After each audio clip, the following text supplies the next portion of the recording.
31ની ઉજવણીને લઈ આ વર્ષે સુરત પોલીસ દ્વારા પોલીસ બંદોબસ્ત સાથે રોડ મેપ તૈયાર કરી દેવામાં આવ્યો છે, જેમાં પાર્કિંગથી લઈ મહિલા સુરક્ષા પર ખાસ ધ્યાન આપવામાં આવી રહ્યું છે। પોલીસની જુદી જુદી ટીમ રસ્તાઓ પર ઉતરી દારૂના નશામાં ફરતા યુવાનો સામે બ્રીથ એનાલાઇઝર મશીન દ્વારા ચેકિંગ કરાશે। સાથે પોલીસ અલગ ડ્રગ્સ એનાલાઇઝર મશીનથી પણ સતત ચેકિંગ હાથ ધરશે। ઉપરાંત પાર્ટી જેવા લોકેશન પર પોલીસ સતત નજર રાખશે અને શહેરના 25,000થી વધુ સીસીટીવી કેમેરાનું મોનિટરિંગ કંટ્રોલ રૂમથી કરવામાં આવશે। સુરતમાં નવા વર્ષ 2024ને આવકારવા અનેક આયોજનો થયા છે, ત્યારે 31ની રાત્રે લોકો દારૂનું સેવન કરીને નશામાં ધૂત થાય તો તેમના વિરુદ્ધ કાર્યવાહી કરવાનો પોલીસ કમિશનર દ્વારા હુંકાર કરવામાં આવ્યો છે।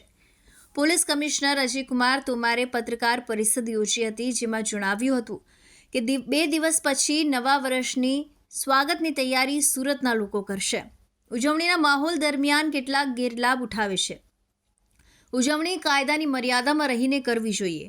31ને લઈ લોકો પરિવાર સાથે મોટી સંખ્યામાં રસ્તા ઉપર આવીને ઉજવણી કરતા હોય છે, ત્યારે અનેક રસ્તા પર ટ્રાફિકની સમસ્યાઓ સર્જાય છે, જેને લઈ પોલીસ દ્વારા ખાસ જાહેરનામું બહાર પાડવામાં આવ્યું છે।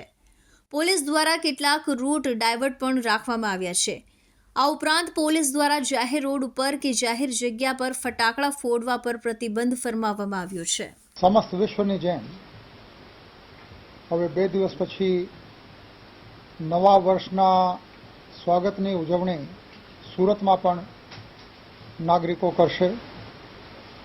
દર વર્ષની જેમ એક પરંપરા છે, મોટી સંખ્યામાં લોકો જાહેર સ્થળો ઉપર આવે છે, વાહનો લઈને પણ નીકળે છે, પરિવાર સાથે પણ નીકળે છે અને આ ગીર્દી આ ઉજવણીના માહોલના ગેરલાભ કેટલાક તત્વો લેતા હોય છે।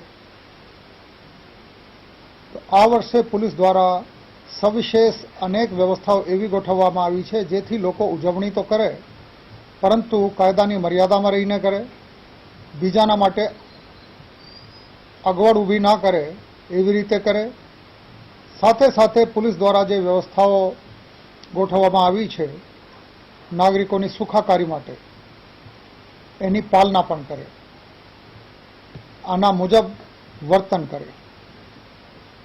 ખાસ કરીને ઉજવણી કરવામાં યુવાન પેઢીમાંથી ઘણા બધા લોકો ડ્રગ્સ અને દારૂનો સેવન કરવામાં ઉજવણી છે એવું માનતા હોય છે। નો ડ્રગ્સ ઇન સુરત સિટીના જે અભિયાન સુરત સિટીમાં છેલ્લા 3 વર્ષથી ચાલી રહ્યું છે, એની કડક અમલવારી ચાલુ છે અને ખાસ કરીને 31મી ડિસેમ્બર એટલે આજથી દરરોજ ખાસ ચકાસણી આ બાબતે હાથ ધરવામાં આવશે। અમારી પાસે 200 કરતાં વધારે બ્રેથલાઇઝર્સ છે, એટલે કોઈએ દારૂ પીધેલી છે કેમ એની ડિટેક્શન આ ઉપકરણની મદદથી થઈ શકે, એના પણ મહત્તમ ઉપયોગ કરવામાં આવશે। જેમ મેં વાત કરી કે જાહેર સ્થળો ઉપર જે લોકપ્રિય જગ્યાઓ છે, ગમતી જગ્યાઓ છે, ત્યાં લોકો મોટી સંખ્યામાં ભેગા થતા હોય છે, તો ક્રાઉડ કંટ્રોલ માટે જનમેદની વ્યવસ્થિત રીતે એકબીજાને નડે નહીં અને ટ્રાફિકની વ્યવસ્થા સુચારુ રહે એટલા માટે જાહેરનામા પણ બહાર પાડવામાં આવ્યા છે। કેટલીક જગ્યાએ ટ્રાફિક ડાયવર્ઝન પણ રાખવામાં આવશે અને આના માટે અગમચેતીના ભાગરૂપે પોલીસ દ્વારા વ્યવસ્થા કરવામાં આવી છે, જેથી લોકોને પહેલાંથી ખબર પડી જાય કે કઈ કઈ જગ્યાએથી ટ્રાફિક ડાયવર્ઝન રાખવામાં આવ્યા છે। આ તમામ તૈયારીઓના ભાગરૂપે પોલીસ દ્વારા ગઈકાલે કેટલાક વિસ્તારોમાં કોમ્બિંગ કરવામાં આવી હતી, જેમાં સિનિયર અધિકારીઓ પણ હતા અને ખૂબ પ્રભાવી કામગીરી આ કોમ્બિંગ, વાહન ચેકિંગ અને બીજી ચેકિંગ મારફતે કરવામાં આવી છે। ખાસ કરીને પ્રોહિબિશનના બુટલેગરો, પ્રોહિબિશનની પ્રવૃત્તિ સાથે સંકળાયેલ ઇસમોની ખાસ ચકાસણી અત્યારે ચાલુ છે અને છેલ્લા 6 દિવસમાં 700થી વધારે કેસો થયા છે, જેમાં પીધેલાના 381 કેસ છે અને બાકી કેસ દેશી દારૂ અને વિદેશી દારૂના છે. આમાં આ કેસોમાં છેલ્લા 6 દિવસમાં લગભગ 81 લાખ રૂપિયાના મુદ્દામાલ પોલીસ દ્વારા કબજે કરવામાં આવે છે, જેમાં દારૂની કિંમત 36 લાખથી વધારે થાય છે. જે ભયજનક રીતે ડીકી ખોલીને ડીકીમાં બેસાડીને કે 4 વ્હીલરની બોનેટ ઉપર બેસીને લોકો ફરતા હોય છે. હવે આ ઉજવણી કરવાની કોઈ રીત નથી. આ કાયદાની વિરુદ્ધની બાબત પણ છે અને કોઈના માટે પણ ભયજનક પણ છે.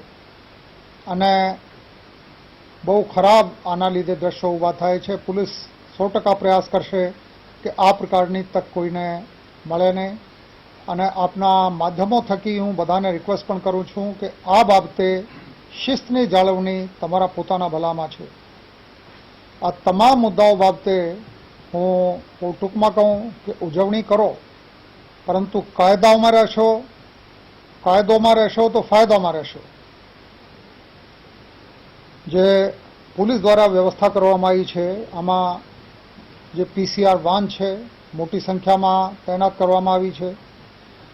જેટલી ફ્લિકરિંગ લાઇટ સાથે મોટરસાઇકલો છે, આ તમામ ઉપયોગમાં લેવામાં આવશે.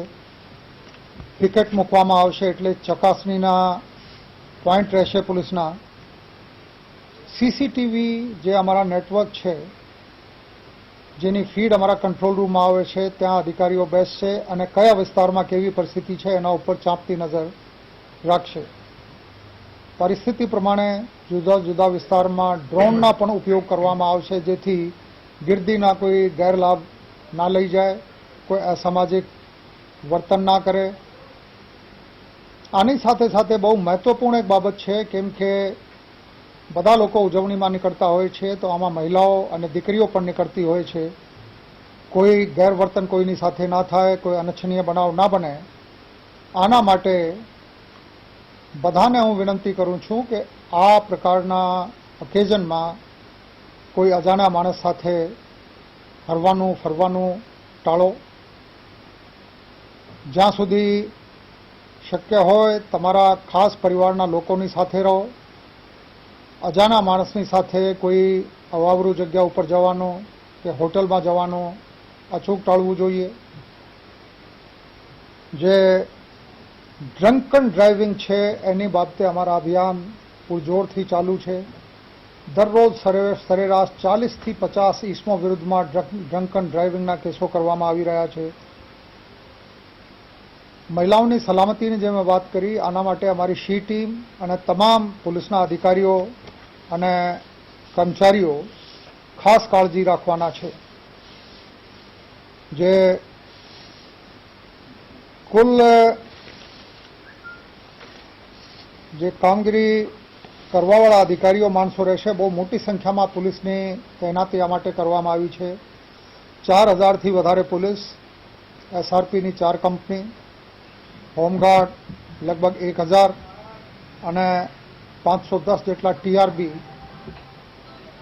નાગરિકો સલામતીથી નવા વર્ષની ઉજવણી કરે અને શહેરમાં એક પણ અનિચ્છનીય બનાવ ના બને, આના માટે આ વ્યવસ્થાના ભાગરૂપે જોડાશે. કોઈ પણ અસામાજિક તત્વોને કોઈ છૂટ ના મળે, આના માટે કડક પગલાં લેવામાં આવી રહ્યા છે. આપની જાણકારી માટે હું કહું કે આ વર્ષમાં, જેમાં હજુ 3 દિવસ બાકી છે, 29, 30, 31, અત્યાર સુધી 1001 અસામાજિક તત્વો અને ગુનેગારોને પાસા હેઠળ જેલમાં મોકલવામાં આવ્યા છે.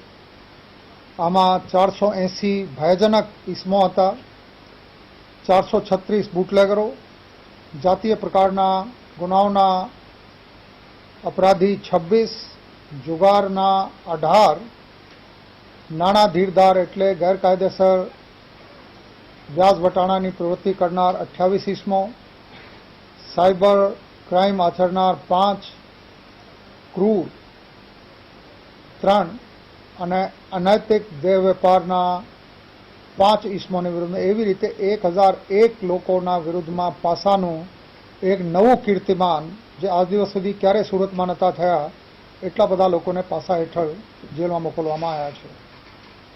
ગુજસી ટોક છે, પ્રોહિબિશનની કામગીરી છે, ડ્રગ્સની કામગીરી છે. આ તમામના હેતુ એક જ છે કે સુરતમાં તમામ નાગરિકો સલામતી અનુભવે અને કાયદો વ્યવસ્થાની સુંદર જાળવણી થાય. આ દરમિયાનમાં જે અમારા ઓપરેશન ફરાર છે, જે ગુનેગારો ગુના આચરીને નાસ્તા ફરતા છે ઘણા વર્ષથી, એની ખાસ વીણીને ધરપકડ કરવાની કામગીરી ચાલુ છે. જેના ભાગરૂપે ક્રાઇમ બ્રાન્ચ દ્વારા એક શસ્ત્ર બનાવીને ગુનેગારોને આપનાર ઈસમને ધરપકડ કરવામાં આવી છે. આ ઈસમનો નામ છે મોહનસિંહ ઉર્ફે મોહન ભૈયા નરવાડસિંહ ડાવર, જે સિકલીગઢ છે. એની ઉંમર 70 વર્ષ છે.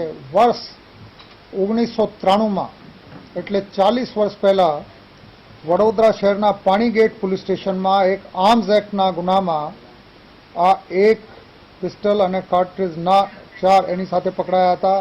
અને અરવિંદ રાઠોડ, ABC ન્યૂઝ ગુજરાત, સુરત.